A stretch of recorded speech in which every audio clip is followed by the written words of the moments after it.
Olá!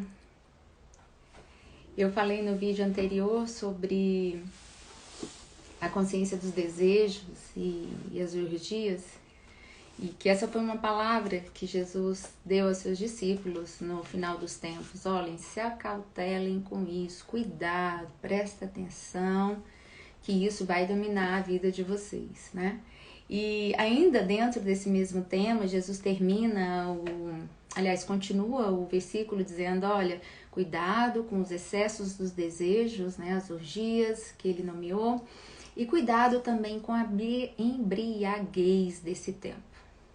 Quando a gente fala de embriaguez, a gente não está falando da embriaguez apenas, né, a embriaguez alcoólica, não estou falando disso, é muito maior do que isso, né?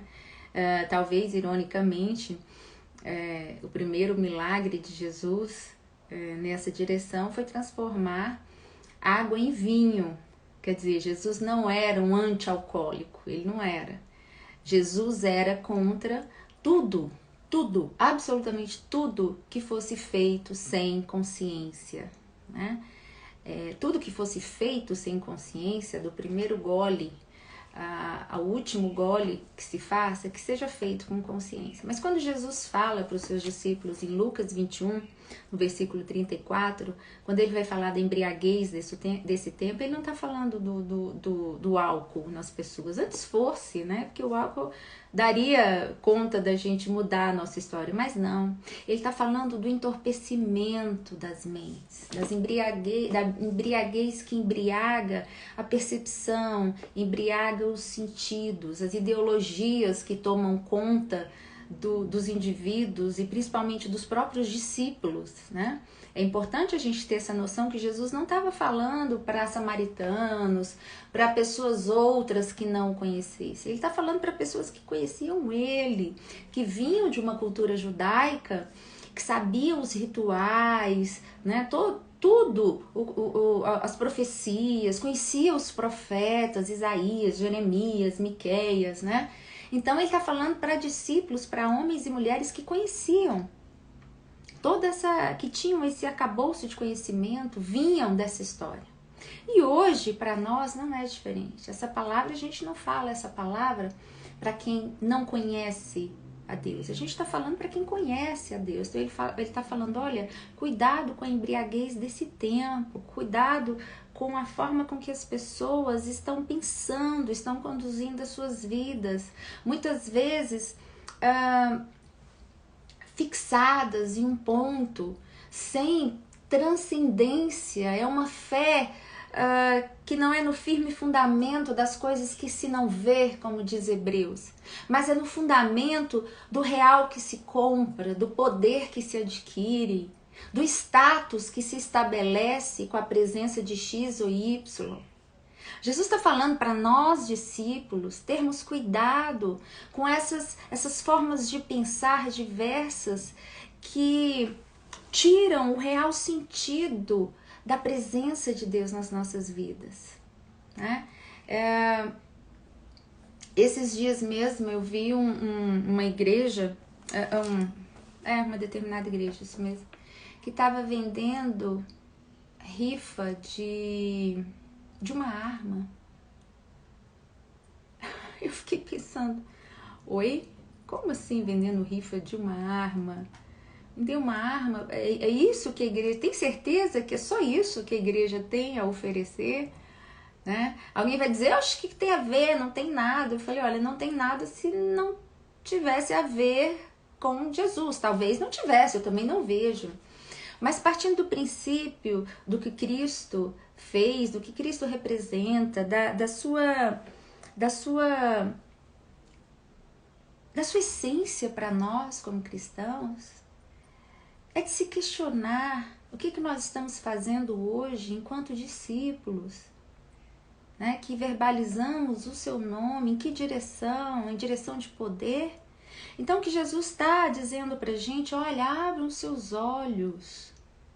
Não andem como desatinados no meio da multidão. Presta atenção, a multidão está indo para um lugar, você, opa, Por que está indo? É por aí mesmo? Isso tem a ver mesmo com Jesus? O que tem a ver com o Evangelho são as coisas que geram vida, as coisas que geram humanidade, as coisas que geram empatia, esperança, amor, as coisas que geram inclusão.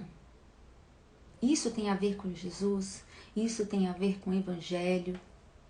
A embriaguez não, a embriaguez e qualquer estado de embriaguez, seja em que direção for, seja em direção ao poder, ao dinheiro, ao status, ao sexo, enfim, a soberba da vida, as arrogâncias, seja em que direção for, ela sempre mata alguém, ela sempre é excluidora, ela sempre diz para alguém que não pode. Essa é a embriaguez do tempo. A embriaguez do tempo, ela mexe com a nossa identidade, ela mexe com a nossa humanidade. Né?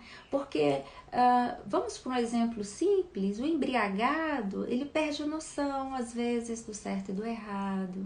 Fala coisas que estavam com a suspensão dos valores morais que o álcool provoca na mente, por exemplo, ele começa a falar coisas que ele, sem o álcool, ele não falaria.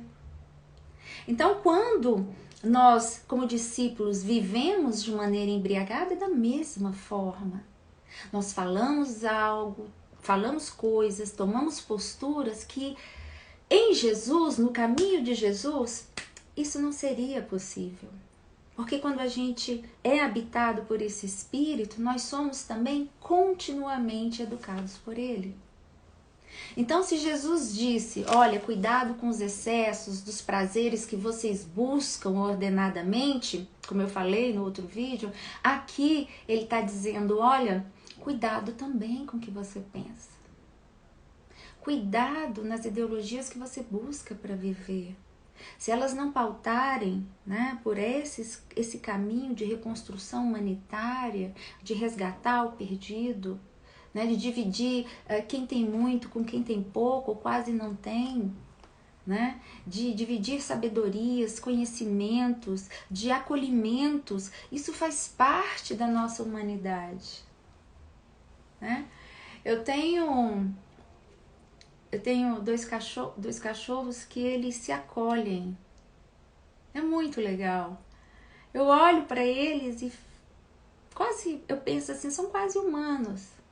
Mas ao mesmo tempo eu olho para alguns humanos e falo, eles estão longe de ser cachorros. Né? Por quê?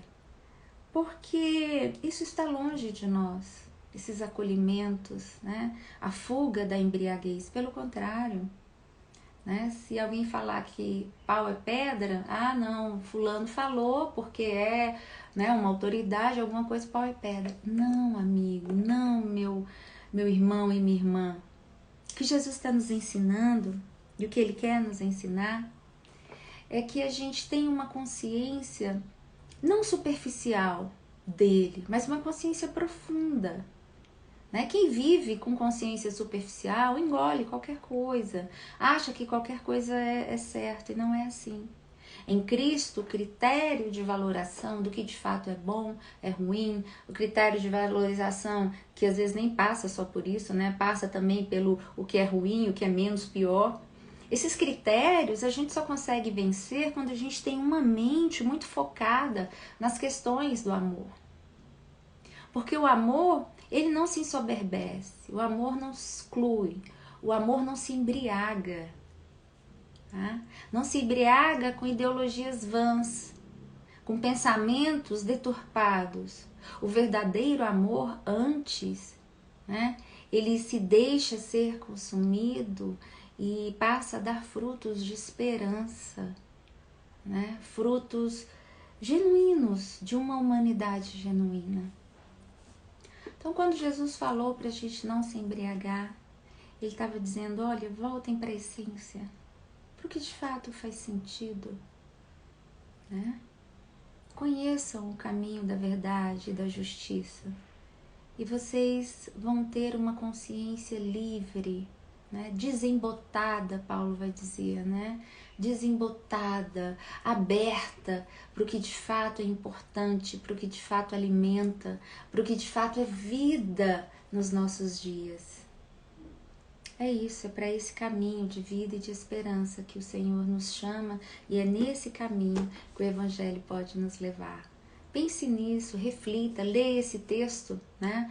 Lá de Lucas 21, 34 e 36, o texto todo é maravilhoso, mas a minha reflexão está centrada mais nele, mas ali tudo faz sentido quando você faz numa leitura, numa perspectiva de crescimento, de amadurecimento da sua identidade em Cristo Jesus. Pense nisso.